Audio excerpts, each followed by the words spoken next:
ಸ್ತನಗಳಲ್ಲಿ ಕೆಲವರಿಗೆ ಪೇನ್ ಇರುತ್ತೆ, ನೋವಿರುತ್ತೆ, ಮುಟ್ಟಿದ್ರೆ ನೋವಾಗೋದು, ಆ ಥರ ಎಲ್ಲ ತೊಂದರೆಗಳಿರುತ್ತೆ.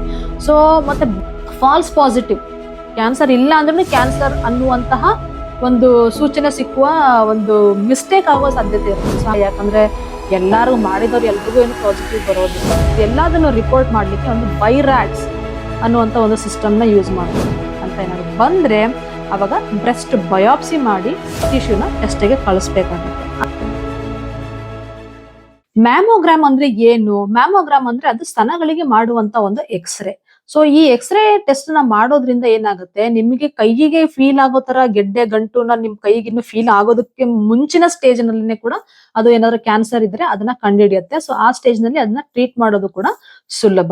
ಸೊ ಯಾವ ಟೈಮ್ ನಲ್ಲಿ ನೀವು ಮ್ಯಾಮೋಗ್ರಾಮ್ ನ ಮಾಡಿಸೋದು ಬೆಸ್ಟ್ ಅಪ್ಪ ಅಂತ ಅಂದ್ರೆ, ನಿಮ್ಮ ಪೀರಿಯಡ್ಸ್ ಇರೋವಾಗ ಮತ್ತೆ ಪೀರಿಯಡ್ಸ್ ಬರೋದಕ್ಕೆ ಇನ್ನು ಒಂದು ವಾರದ ಮುಂಚೆ ಅದನ್ನ ಆದಷ್ಟು ಅವಾಯ್ಡ್ ಮಾಡ್ಬೇಕು. ಪೀರಿಯಡ್ಸ್ ನ ನಂತರ ಮಾಡಿಸೋದು ಬೆಟರ್. ಯಾಕಪ್ಪ ಅಂತ ಅಂದ್ರೆ, ಕೆಲವು ಮಹಿಳೆಯರಿಗೆ ಪೀರಿಯಡ್ಸ್ ಟೈಮ್ ಅಲ್ಲಿ ಮತ್ತೆ ಪೀರಿಯಡ್ಸ್ ಬರೋದಕ್ಕೆ ಮುಂಚೆ ಸ್ತನಗಳಲ್ಲಿ ಕೆಲವರಿಗೆ ಪೇನ್ ಇರುತ್ತೆ, ನೋವಿರುತ್ತೆ, ಮುಟ್ಟಿದ್ರೆ ನೋವಾಗೋದು, ಆ ಥರ ಎಲ್ಲ ತೊಂದರೆಗಳಿರುತ್ತೆ. ಸೊ ಮತ್ತೆ ಮ್ಯಾಮೋಗ್ರಾಮ್ ಮಾಡ್ಬೇಕಾದ್ರೆ ಸ್ತನಗಳನ್ನ ಕಂಪ್ರೆಸ್ ಮಾಡಿ, ತುಂಬಾ ಪ್ರೆಸ್ ಮಾಡಿ ಆ ಟೆಸ್ಟ್ ಅನ್ನ ಮಾಡೋದ್ರಿಂದ ಏನಾಗುತ್ತೆ, ಆ ಪೇನ್ ಇನ್ನೂ ಜಾಸ್ತಿ ಆಗುತ್ತೆ, ಡಿಸ್ಕಂಫರ್ಟ್ ಜಾಸ್ತಿ ಫೀಲ್ ಆಗುತ್ತೆ. ಸೊ ಹಂಗಾಗಿ ಪೀರಿಯಡ್ಸ್ ಟೈಮ್ ಅಲ್ಲಿ ಮತ್ತೆ ಪೀರಿಯಡ್ಸ್ ಮುಂಚೆ ಈ ಟೆಸ್ಟ್ ನ ಆದಷ್ಟು ಅವಾಯ್ಡ್ ಮಾಡೋದು ಬೆಟರ್.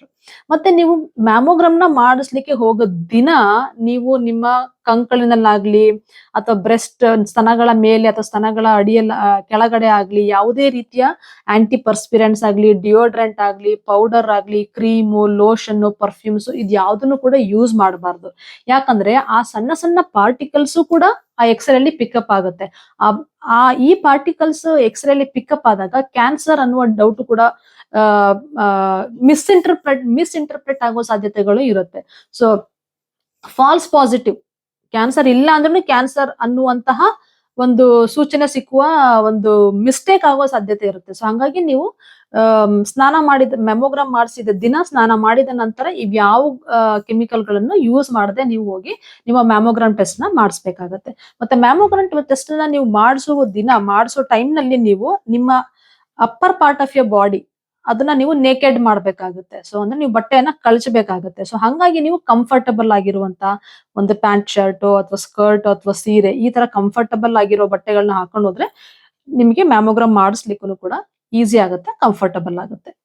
ಮತ್ತೆ ನೀವು ಮ್ಯಾಮೋಗ್ರಾಮ್ ನ ಮಾಡಿಸ್ಲಿಕ್ಕೆ ಹೋಗ್ಬೇಕಾದ್ರೆ ನೀವು ಹಳೆಯ ಟೆಸ್ಟ್ಗಳು, ಮುಂಚೆನೆ ಯಾವ್ದಾದ್ರು ಟೆಸ್ಟ್ಗಳನ್ನ ಮಾಡಿಸಿದ್ರೆ, ಮ್ಯಾಮೋಗ್ರಾಮ್ಗಳನ್ನ ಮಾಡಿಸಿದ್ರೆ ಅದನ್ನ ನಿಮ್ ಜೊತೆ ತಗೊಂಡು ಹೋಗೋದು ಬೆಟರ್. ಯಾಕಂದ್ರೆ ಪ್ರೀವಿಯಸ್ ಮ್ಯಾಮೋಗ್ರಾಮ್ಗೂ ಇವತ್ತು ಮಾಡಿರೋ ಮ್ಯಾಮೋಗ್ರಾಮ್ ಎರಡನ್ನು ಕಂಪೇರ್ ಮಾಡಿ ನಿಮ್ಗೆ ರಿಸಲ್ಟ್ ಕೊಡ್ಲಿಕ್ಕೆ ಡಾಕ್ಟರ್ಗೆ ಈಸಿ ಆಗುತ್ತೆ. ಅಷ್ಟೇ ಅಲ್ಲದೆ ಮ್ಯಾಮೋಗ್ರಾಮ್ ಮಾಡೋದಕ್ಕೂ ಮುಂಚೆ ನೀವು ಇಂಪಾರ್ಟೆಂಟ್ ಪಾಯಿಂಟ್ಸ್ ಏನಪ್ಪ ಹೇಳ್ಬೇಕು, ನಿಮ್ಗೆ ಏನಾದ್ರು ಬ್ರೆಸ್ಟ್ ಆಪರೇಷನ್ ಆಗಿದ್ರೆ ಅಥವಾ ಬ್ರೆಸ್ಟ್ಗೆ ಏನಾದ್ರು ಇಂಪ್ಲಾಂಟ್ಸ್ ಹಾಕಿದ್ರೆ ಅಥವಾ ಹಾರ್ಮೋನ್ಸ್, ಕಾಂಟ್ರಾಸೆಪ್ಟಿವ್ಸ್ ಅದು ಇದು ಏನಾದ್ರು ಯೂಸ್ ಮಾಡ್ತಾ ಇದ್ರೆ ಇದೆಲ್ಲಾನು ಕೂಡ ನೀವು ಮ್ಯಾಮೋಗ್ರಾಮ್ ಮಾಡೋದಕ್ಕೂ ಮುಂಚೆ ಈ ಎಲ್ಲಾ ಹಿಸ್ಟ್ರಿಗಳನ್ನ ಕೊಟ್ರೆ ಆ ರಿಸಲ್ಟ್ ನ ಇಂಟರ್ಪ್ರೆಟ್ ಮಾಡ್ಲಿಕ್ಕೆ ಈಸಿ ಆಗುತ್ತೆ. ಮತ್ತೆ ಮ್ಯಾಮೋಗ್ರಾಮ್ ನ ಮಾಡ್ಲಿಕ್ಕೆ ಹೋಗ್ಬೇಕಾದ್ರೆ ಎದುರುಗೋ ಅವಶ್ಯಕತೆ ಇಲ್ಲ. ಯಾಕಂದ್ರೆ ಮಾಡಿದವ್ರು ಎಲ್ರಿಗೂ ಏನು ಪಾಸಿಟಿವ್ ಬರೋದಿಲ್ಲ. 1000 ಜನಕ್ಕೆ ಮಾಡಿದ್ರೆ ಅದ್ರಲ್ಲಿ 2-4 ಜನಕ್ಕೂ ಪಾಸಿಟಿವ್ ಬರ್ಬೋದು. ಇನ್ನು 996 ಜನಗಳಿಗೆ ಅದು ನೆಗೆಟಿವ್ ಬರುತ್ತೆ. ಸೊ ಹಾಗಾಗಿ ಟೆನ್ಷನ್ ಮಾಡ್ಕೊಳ್ಳೋ ಅವಶ್ಯಕತೆ ಇಲ್ಲ. ಮತ್ತೆ it's a very simple procedure. 15-20 ನಿಮಿಷದಲ್ಲಿ ಟೆಸ್ಟ್ ಮುಗ್ದೋಗ್ಬಿಡತ್ತೆ. ಸರ್, ಈಗ ಮ್ಯಾಮೋಗ್ರಾಮ್ ಟೆಸ್ಟ್ ಮಾಡಿದ್ದಾಯ್ತು, ರಿಪೋರ್ಟ್ ಬಂತು. ಸೊ ಎಷ್ಟೊಂದ್ ಜನ ಕೇಳ್ತಾರೆ ನಮ್ಗೆ, ಡಾಕ್ಟರ್ ಇದು ಮ್ಯಾಮೋಗ್ರಾಮ್ ರಿಪೋರ್ಟ್ ಸ್ವಲ್ಪ ಓದ್ತೀರಾ ಅಂತೆಲ್ಲ ಕೇಳ್ತಾರೆ. ಮ್ಯಾಮೋಗ್ರಾಮ್ ರಿಪೋರ್ಟ್ ಆಗಿರ್ಬೋದು, ಬ್ರೆಸ್ಟ್ ಅಲ್ಟ್ರಾಸೌಂಡ್ ರಿಪೋರ್ಟ್ ಆಗಿರ್ಬೋದು, ಎಷ್ಟೊಂದ್ ಜನ ಕೇಳ್ತಾರೆ, ಫ್ರೆಂಡ್ಸ್, ರಿಲೇಟಿವ್ಸ್ ಎಲ್ಲ. ಸೊ ಸಿಂಪಲ್ ಆಗಿ ನಿಮ್ಗೆ ಇಂಟರ್ಪ್ರೆಟ್ ಮಾಡ್ಲಿಕ್ಕೆ ನಾನು ಪ್ರಯತ್ನ ಪಡ್ತೀನಿ. ಈ ಬ್ರೆಸ್ಟ್ ಮ್ಯಾಮೋಗ್ರಾಮ್ ಆಗಿರ್ಬೋದು ಅಥವಾ ಬ್ರೆಸ್ಟ್ ಅಲ್ಟ್ರಾಸೌಂಡ್ ಆಗಿರ್ಬೋದು ಅಥವಾ ಬ್ರೆಸ್ಟ್ MRI ಆಗಿರ್ಬೋದು, ಇದೆಲ್ಲದನ್ನು ರಿಪೋರ್ಟ್ ಮಾಡ್ಲಿಕ್ಕೆ ಒಂದು ಬೈರಾಟ್ಸ್ ಅನ್ನುವಂತ ಒಂದು ಸಿಸ್ಟಮ್ ನ ಯೂಸ್ ಮಾಡ್ತಾರೆ. ಅದೇನಪ್ಪಾ ಅಂತಂದ್ರೆ breast imaging reporting and data system ಅಂತ. ಸೊ ಬ್ರೆಸ್ಟ್ ಅಲ್ಟ್ರಾಸೌಂಡ್ಗೂ ಇದೇ ಯೂಸ್ ಮಾಡ್ತಾರೆ, ಬ್ರೆಸ್ಟ್ MRI ಮತ್ತೆ ಮ್ಯಾಮೋಗ್ರಾಮ್ ಮೂರಕ್ಕೂ ಸೇಮ್ ಸಿಸ್ಟಮ್ ಯೂಸ್ ಮಾಡ್ತಾರೆ. ಈ ಸಿಸ್ಟಮ್ ಅಲ್ಲಿ ಕೆಟಗರಿ ಇರುತ್ತೆ. ಕೆಟಗರಿ 0 to ಕೆಟಗರಿ 6 ಇರುತ್ತೆ. ಕೆಟಗರಿ 0 ಅಂತ ಬಂದ್ರೆ ನಿಮ್ ರಿಪೋರ್ಟ್ ಅಲ್ಲಿ ಏನಪ್ಪಾ ಅರ್ಥ ಅಂತಂದ್ರೆ, ಆ ಪ್ರೊಸೀಜರ್ ನ ಕಂಪ್ಲೀಟ್ ಆಗಿ ಪರ್ಫೆಕ್ಟ್ ಆಗಿ ಕಂಪ್ಲೀಟ್ ಮಾಡಕ್ ಆಗಿಲ್ಲ, so you have to repeat it ಅಂತ. ಸೊ ಅದಕ್ಕೆ ಹೆದರ್ಕೊಳ್ಳೋ ಅವಶ್ಯಕತೆ ಇಲ್ಲ. ಕೆಟಗರಿ 1 ಅಂತ ಅಂದ್ರೆ ನಾರ್ಮಲ್, ಭಯಪಡೋ ಅವಶ್ಯಕತೆ ಇಲ್ಲ. ಕೆಟಗರಿ 2 ಅಂದ್ರೂ ಭಯಪಡೋ ಅವಶ್ಯಕತೆ ಇಲ್ಲ. ಅಂದ್ರೆ ಕ್ಯಾನ್ಸರ್ ಅಲ್ಲ, ಸಣ್ಣ ಪುಟ್ಟ ಸಿಸ್ಟ್ ಚೇಂಜಸ್, ಸಾಮಾನ್ಯವಾಗಿ ಆಗುವಂತಹ ಚೇಂಜಸ್ ಅದು ಕ್ಯಾನ್ಸರ್ ಅಲ್ಲ, ಭಯಪಡೋ ಅವಶ್ಯಕತೆ ಇಲ್ಲ. ಕ್ಯಾಟಗರಿ 3 ಅಂದ್ರೂ ಕೂಡ ಅದು ಕ್ಯಾನ್ಸರ್ ಅಲ್ಲ, ಸಣ್ಣ ಪುಟ್ಟ ಚೇಂಜಸ್ ನ ಕಂಡಿಡಿಯಕ್ ಆಗಿರೋದಿಲ್ಲ. ಸೊ ಹಂಗಾಗಿ 6 ತಿಂಗಳು ಅಥವಾ ವರ್ಷದ ನಂತರ ಅದನ್ನ ಮತ್ತೆ ನೀವು ರಿಪೀಟ್ ಮಾಡ್ಬೇಕಾಗತ್ತೆ, ಹೆದರೋ ಅವಶ್ಯಕತೆ ಇಲ್ಲ. ಆದ್ರೆ ಕ್ಯಾಟಗರಿ 4 ಮತ್ತೆ ಕ್ಯಾಟಗರಿ 5 ಅಂತ ಅಂದ್ರೆ ಸಸ್ಪಿಷಿಯಸ್ ಆಫ್ ಮೆಲಿಗ್ನೆನ್ಸಿ, ಅಂದ್ರೆ ಕ್ಯಾನ್ಸರ್ ಇರುವ ಸಾಧ್ಯತೆ ಇರುತ್ತೆ.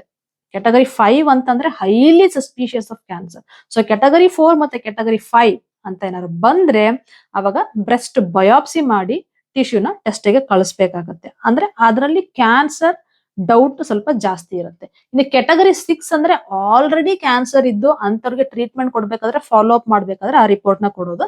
ಸೊ ಅದ್ರ ಬಗ್ಗೆ ನೀವು ತಲೆ ಕೆಡ್ಸ್ಕೊಳ್ಳೋ ಅವಶ್ಯಕತೆ ಇಲ್ಲ. ಸೊ ಅಪ್ ಟು ಕ್ಯಾಟಗರಿ 3 ನೀವೇನು ಎದುರ್ಕೊಳ್ಳೋ ಅವಶ್ಯಕತೆ ಇಲ್ಲ. ಕ್ಯಾಟಗರಿ 4 ಮತ್ತೆ ಕ್ಯಾಟಗರಿ 5 ಬಂದ್ರೆ ಬ್ರೆಸ್ಟ್ ಬಯಾಪ್ಸಿನ ಮಾಡ್ಬೇಕಾಗತ್ತೆ. ಇದಿಷ್ಟು ಬೈರಾಟ್ಸ್ ಸಿಸ್ಟಮ್ ಬಗ್ಗೆ. ಈ ಬ್ರೆಸ್ಟ್ ಇಂಪ್ಲಾಂಟ್ ಹಾಕಿಸ್ಕೊಂಡಿರೋರು ಕೂಡ ಮ್ಯಾಮೋಗ್ರಾಮ್ ಮಾಡಿಸ್ಬೇಕಾ? ಹೌದು, ರೆಗ್ಯುಲರ್ ಆಗಿ. ನಾನು ಇವಾಗ ಮುಂಚೆನೆ ಹೇಳ್ದಂಗೆ ಯಾವ ವಯಸ್ಸಿಗೆ ಶುರು ಮಾಡ್ಬೇಕು, ಎಷ್ಟು ವರ್ಷಕ್ಕೊಂದ್ಸಲ ಮಾಡಿಸ್ಬೇಕು, ಅದನ್ನ ಅವರು ಕೂಡ ರೆಗ್ಯುಲರ್ ಆಗಿ ಮಾಡ್ಬೇಕಾಗತ್ತೆ. ಮುಂಚೆನೆ ಬ್ರೆಸ್ಟ್ ಆಪರೇಷನ್ ಆಗಿದ್ರೆ ಅಂದ್ರೆ ಅದರಲ್ಲಿ 2 ತರ ಸರ್ಜರಿ ಇರುತ್ತೆ. ಒಂದು ಬ್ರೆಸ್ಟ್ ಕನ್ಸರ್ವಿಂಗ್ ಸರ್ಜರಿ, ಇನ್ನೊಂದು ಮ್ಯಾಸ್ಟೆಕ್ಟಮಿ. ಬ್ರೆಸ್ಟ್ ಕನ್ಸರ್ವಿಂಗ್ ಸರ್ಜರಿ ಅಂತಂದ್ರೆ ಅಲ್ಲಿ ಸ್ವಲ್ಪ ಬ್ರೆಸ್ಟ್ ಟಿಶ್ಯೂ ಇನ್ನು ಇರುತ್ತೆ. ಸೊ ಹಂಗಾಗಿ ರೆಗ್ಯುಲರ್ ಆಗಿ ಮ್ಯಾಮೋಗ್ರಾಮ್ ಮಾಡಿಸ್ಬೇಕು. ಆದ್ರೆ ಮ್ಯಾಸ್ಟೆಕ್ಟಮಿ ಅಂದ್ರೆ ಕಂಪ್ಲೀಟ್ ಆಗಿ ತೆಗೆದು ಬಿಟ್ಟಿದ್ರೆ ಅಂತವ್ರಿಗೆ ಮ್ಯಾಮೋಗ್ರಾಮ್ ಮಾಡಿಸೋ ಅವಶ್ಯಕತೆ ಇಲ್ಲ. ಆದ್ರೆ ಒಂದು ಬ್ರೆಸ್ಟ್ ಅಲ್ಲಿ ಮಾತ್ರ ಮ್ಯಾಸ್ಟೆಕ್ಟಮಿ ಮಾಡಿ ಇನ್ನೊಂದು ಬ್ರೆಸ್ಟ್ ಹಾಗೆ ಏನು ಆಪರೇಷನ್ ಮಾಡಿಲ್ಲ ಅಂತಂದ್ರೆ ಅವಾಗ್ಲೂ ಕೂಡ ರೆಗ್ಯುಲರ್ ಆಗಿ ಮ್ಯಾಮೋಗ್ರಾಮ್ ಮಾಡಿಸ್ಬೇಕಾಗುತ್ತೆ. ಇವತ್ತಿಗೆ ಇಷ್ಟು ಸಾಕು. ಎಲ್ಲರಿಗೂ ಒಳ್ಳೇದಾಗ್ಲಿ. ನಮಸ್ಕಾರ. ಈ ವಿಡಿಯೋಗಳು ನಿಮಗೆ ಇಷ್ಟ ಆಗಿದ್ರೆ ಲೈಕ್ ಮಾಡಿ, ಕಮೆಂಟ್ ಮಾಡಿ ಮತ್ತು ಶೇರ್ ಮಾಡಿ. ಮತ್ತು ಹೆಣ್ಣು ಮಕ್ಕಳ ಆರೋಗ್ಯದ ಬಗ್ಗೆ ಇನ್ನೂ ಹೆಚ್ಚಿನ ಮಾಹಿತಿಗಾಗಿ ಈ ಚಾನಲ್ಗೆ ಸಬ್ಸ್ಕ್ರೈಬ್ ಮಾಡಿ.